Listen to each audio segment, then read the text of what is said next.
Hi, thanks for being in a new video. This time I have with me the Motorola RAZR 40 Ultra, and I'm going to tell you what for me were its strongest and weakest points in case you're considering buying it. So, as always, let me tell you, don't buy the Motorola RAZR 40 Ultra without watching this video.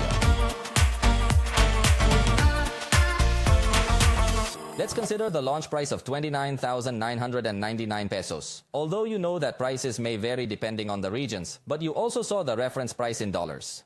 Remember that the full review is available, but here I will tell you a quick summary of what I liked most and least in this device. If there's anything I don't mention, it's because it's simply within what's expected in this price range. Let's start with what I liked the most. The device is very thin, lightweight, and very compact, so it easily fits in several pockets. That's one of the main advantages of all foldables in this vertical format. Another advantage is that you don't need any base to use it to take any pictures. You can tilt it and adjust the specific angle. This can be very useful for content creators, or if you suddenly want to record something at home quickly, just put the cell phone on the table and that's it. Unlike other cell phones that require you to be resting it on something and it slips and the like. So this is really what I like the most in a device of this style.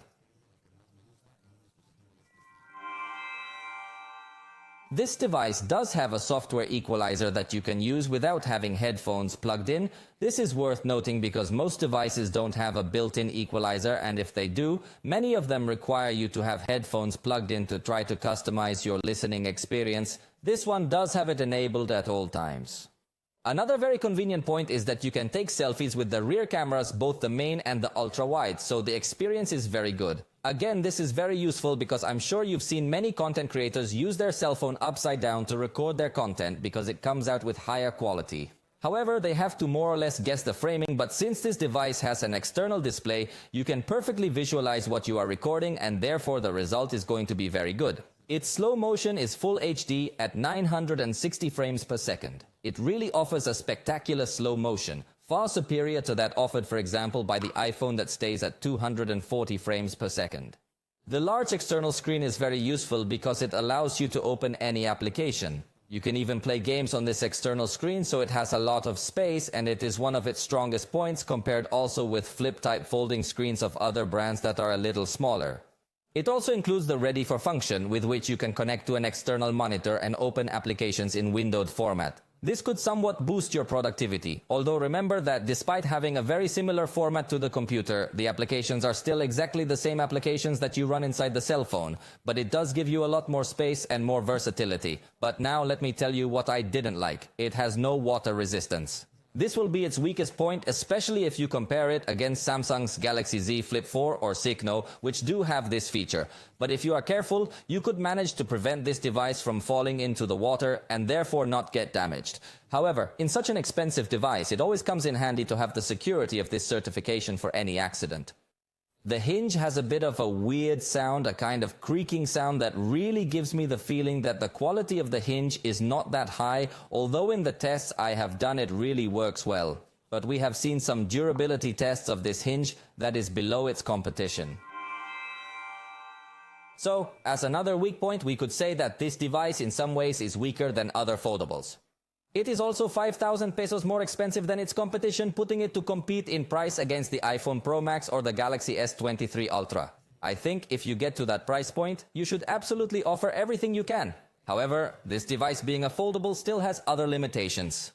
The front camera only has fixed focus. That means you need to be at an optimal distance for you to come out in focus. If you're with your arm more stretched out or your arm less stretched out, you're going to come out with less level of detail. And in a device of this price point, to me that's unacceptable. The capture speed and even the burst is slow. So it is not a device that allows you to have dynamic shots for some sports or movements with a lot of action, because the capture will be done an instant after the moment you wanted to take the picture. The main camera is 12 megapixels, and there is presence of chromatic aberration. In a device of this price, I insist that we must get extremely demanding with many things, and I think the quality of the camera is not at the level of what one would expect in a device of this price. If it were a bit cheaper, we could probably forgive it.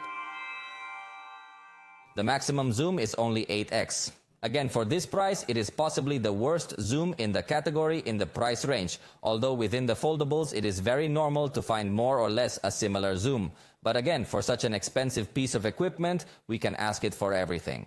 The ultra-wide camera does not record at 60 frames per second in 4K, so again, if you're one of those content creators with a bit more action or sports, you might be missing this feature. The backlit recording I just didn't like because it burns out the background too much. So you can see that in general it is not a device that is very focused on video recording because it still has a lot of things to improve. The video stabilization could also still be improved because although it has several modes, actually the only one that convinces me with respect to stabilization is the horizon lock mode, which really does have very good stabilization, but the dynamic range performance is lowered, so it doesn't give me a complete video. It offers 3 years of updates. That's not so bad, but at this price I think we could at least ask for 4 or 5 years, especially considering what Samsung and Apple do. Motorola's ecosystem is very short. Although obviously the fact of having Android allows it to interact better with other brands, it doesn't really feel a very strong brand strength with respect to products in the same ecosystem that interact well with each other. And if you want it for gaming, it gets very hot. This may be because it has little space really for cooling. Remember that in a foldable every millimeter counts, then by integrating such a large external display, I think it takes up so much space that there was not much room left to integrate cooling layers, so it can get to heat up in a high way when playing, especially in very high qualities. If you wanted this device to play with a lot of power, in reality, even though it does have enough power, the heating will cause the performance to drop a lot. But if you already bought it, let me know in the comments your opinion. Other people might also be interested in acquiring this device, and you can help them by telling them about your experience. Tell us how you have done with the hinge, if it still works perfectly well, if it has been damaged, if you had to take it for repair. If you have not had any problems, absolutely everything, tell us in the comments. For the moment, we have reached the end of this video. If you liked it, you know you can let us know, and we'll see you next time.